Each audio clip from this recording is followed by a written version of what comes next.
I think what has happened is someplace probably when I was around 20, 21 years old, by the time I had been married, had 3 kids, been on my way to divorce, I just had the idea that this need not be.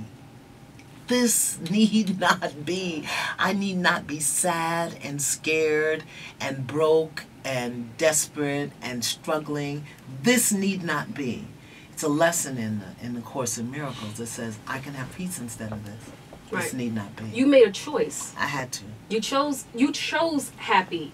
Or you chose to. I chose out of suffering. I put a sign on my refrigerator that said the struggle is over. I didn't know how it was going to happen. Right. The struggle is over. I didn't know what I was going to do, but I knew it would not be struggling. I didn't know how I was going to do it, but I knew this need not be. The struggle is over. I can have peace instead of this. And that became my mantra. Right. Really. Well, what are some practical steps people can take? Because so many of us are walking around with so much burden, unhappy, a lot of problems, a lot of issues, and a lot of people just don't know where to begin. The only problem that we have 2 problems.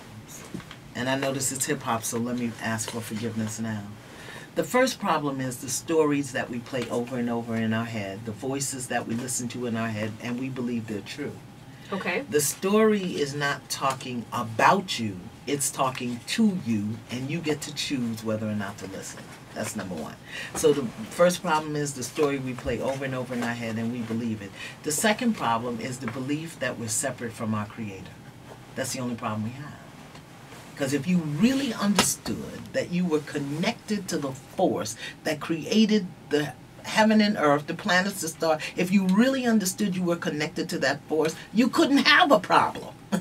You just couldn't. So a lack of spirituality. Well, I won't even say a lack of spirituality. I'd say a lack of connection, a lack of belief, a lack of awareness, a lack of understanding. Not even spirituality. Because once you get the awareness, the understanding, the connection, the alignment, you become spiritual. Don't go for the spirituality. Go for a connection, an understanding, a relationship with your Creator. Right. Once you get that, everything else will fall into line. Into place. Absolutely.